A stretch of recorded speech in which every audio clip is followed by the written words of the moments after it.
meu nome é Paula Próspero, eu sou dentista e trabalho no Secom na Unicamp.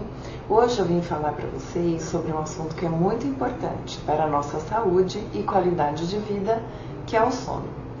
O sono ele é gerado no nosso sistema nervoso central, no nosso cérebro, e tem várias funções. Quando o assunto é sono, algumas perguntas são muito importantes, como: as horas que você dorme são suficientes para você não ter muita sonolência durante o dia? E como está a sua noite de sono? Através de pesquisa, sabemos que a média do número de horas de sono vai mudando ao longo da vida. Então, para adultos, o ideal seria dormir de 7 a 9 horas por noite.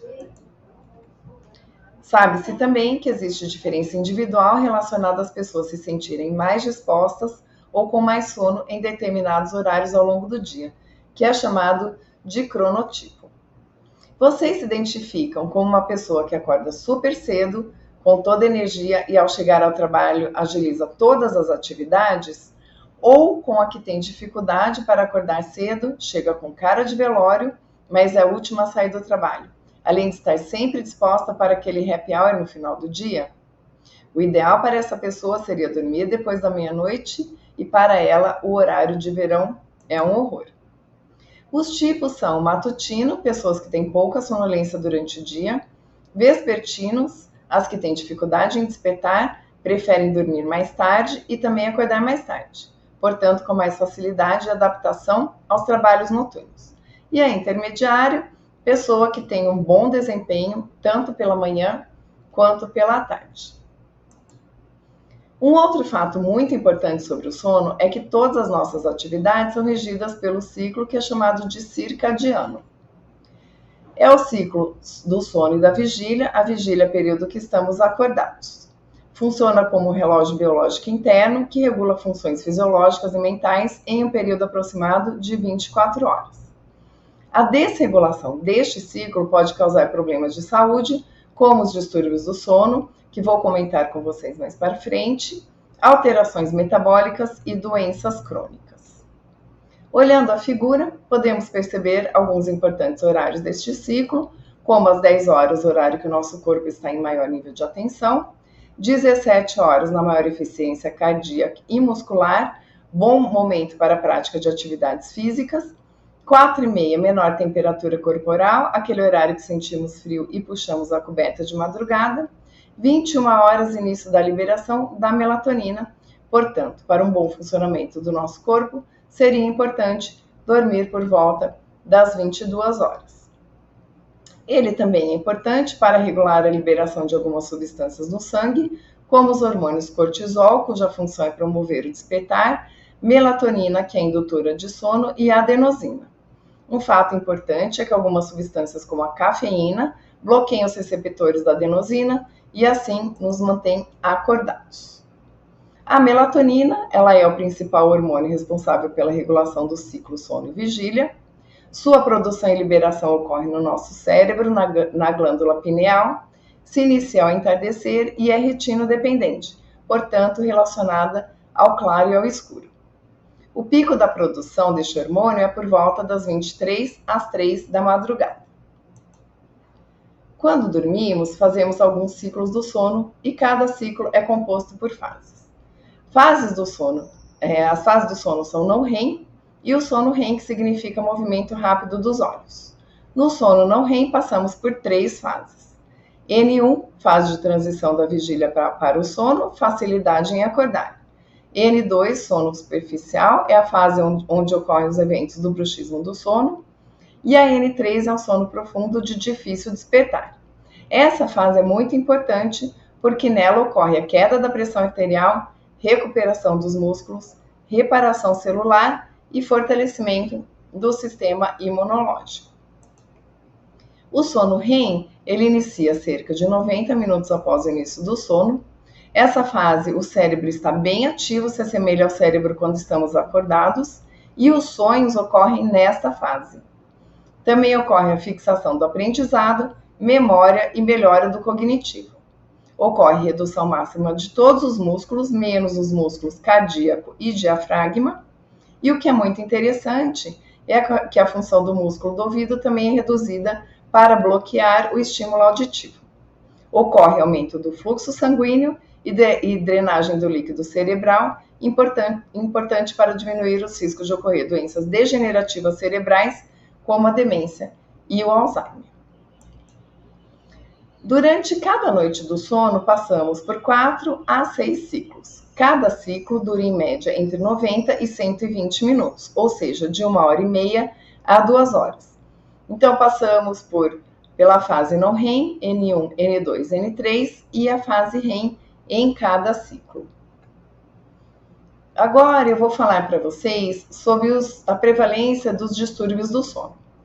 O distúrbio do sono mais prevalente é a insônia, que é caracterizada por sono superficial e dificuldade em iniciar ou manter o sono. Mas atenção, a dificuldade em dormir até 30 minutos é considerada normal. A insônia é considerada crônica quando ocorre mais de 3 vezes na semana e num período de mais de 3 meses. Pode estar associada a componentes genéticos e hereditários e também a ansiedade e depressão. Ela pode ser do tipo inicial, que acontece logo no início da noite, intermediária ou de manutenção, é quando acordamos no meio da noite e demoramos a voltar a dormir. Esta pode estar relacionada às pessoas com doenças como a apneia ou mulheres que estão na menopausa. A insônia final ou terminal é quando a pessoa acorda de madrugada e não consegue dormir mais. E qual seria o tratamento para a insônia? Devemos fazer higiene do sono, o controle de estímulos antes de dormir, as técnicas de relaxamento, existem várias técnicas, não dormir depois do almoço e também fazer a terapia cognitiva e comportamental. O segundo distúrbio mais comum, mais prevalente, é a apneia, que é classificada como um distúrbio respiratório do sono, caracterizada pelo esforço em respirar devido a um colapso da faringe com parada respiratória de no mínimo 10 segundos. A prevalência da apneia é em 1/3 da população, ou seja, cada 3 pessoas, 1 tem apneia. É bastante alta essa prevalência. Nos homens, o risco de ter o dobro de apneia que as mulheres. Porém, as mulheres, após a menopausa, o risco se iguala aos homens. E quais são as consequências da apneia? A falta da passagem de ar causa aceleração cardíaca, podendo gerar arritmia, facilitar risco para os picos, aumento de pressão arterial, risco de AVC e derrame cerebral. Portanto, aumento do risco para morte súbita. E quais são as pessoas que têm alto risco para apneia? Eles relatam sonolência excessiva durante o dia, relato de ronco com parada respiratória durante a noite, aumento de peso, pressão arterial aumentada e colesterol alto. O exame padrão ouro para identificar a apneia é a polissonografia.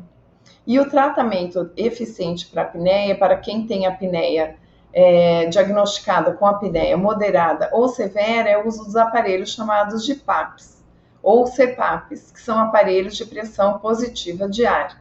E eles têm máscara que vão, o modelo de máscara que vão nariz e boca ou só nariz.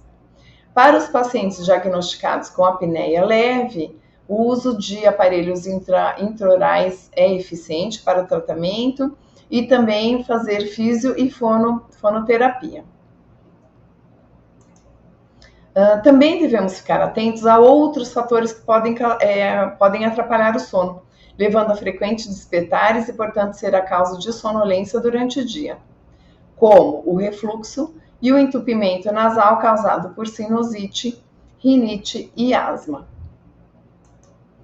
O terceiro distúrbio do sono mais comum é o bruxismo do sono e está classificado como um distúrbio do movimento relacionado ao sono. Apresenta alta prevalência na população mundial e é um hábito inconsciente para muitos indivíduos. Ele ocorre na fase 1 e 2, sono mais superficial e leve, ou quando o paciente desperta e volta a dormir. E como as pessoas sabem que elas rangeram durante a noite? Elas acordam com uma cefaleia matinal, pode acordar com dor na articulação da boca ou cansaço facial, dificuldade em abrir, dificuldade para mastigar. E aí essa pessoa precisa procurar um dentista especialista nessa área para o tratamento. E quais são as consequências da falta do sono? Bom, os relatos mais comuns é de mau humor, irritação, estresse, cansaço, fadiga, sonolência. Também as pessoas podem sentir um aumento do peso corporal, piora no aprendizado e memória, diminuição da longevidade e da qualidade de vida, pois tem associação com doenças como pressão alta, infarto, chance aumentada de desenvolver doenças degenerativas. E importante, a diminuição da concentração e dos reflexos, aumentando os acidentes de trânsito e de trabalho em pessoas que não dormem bem cronicamente. Também tem pesquisas realizadas com pessoas que ficam 8 horas sem dormir e que relatam no outro dia a sensação de estarem grogues, como se tivessem tomado 10, 11 latinhas de cerveja. Quando dormirmos mesmo menos de 4 horas, pode haver aí um risco aumentado da morte precoce. E como podemos melhorar o nosso sono? Quais são as dicas? Então, a principal dica é manter longe os dispositivos como o celular, porque eles trazem muita excitação visual e auditiva. Também as TVs e os relógios digitais. Devemos evitar, por pelo menos 4 horas antes de dormir, a ingestão de alimentos e bebidas com cafeína, como café, chá, chocolate ou refrigerante, consumo de bebidas alcoólicas que desidrata, risco maior de apneia, diminui a qualidade do sono REM, e também evitar nicotina, que é um estimulante e prejudica a qualidade de sono, além de atrapalhar a liberação da melatonina. A gente também não deve usar a cama para trabalhar, para assistir TV ou permanecer nela durante o dia, então só ir para a cama realmente no horário de dormir. E caso a pessoa faça uma soneca depois do almoço, não deve ultrapassar 40 minutos e não deve ser também próxima ao final do dia. Outra dica muito importante é a prática de exercício físico regular, pelo menos 3, 4 vezes por semana, mas evitar fazê-lo próximo ao horário de dormir. Deixar o quarto em temperatura confortável, com colchão e travesseiros adequados, promovendo um ambiente silencioso e com pouca luz também é muito importante. Durante o sono também ocorre diminuição da mobilidade intestinal, portanto, antes de dormir devemos evitar alimentos com difícil digestão e também comidas picantes. Devemos estipular horário fixo, ter uma rotina de horário para dormir, fazer higiene do sono e não privar as horas do sono. Essas dicas são fundamentais para uma boa noite de sono. Espero que elas tenham ajudado muito vocês e até a próxima!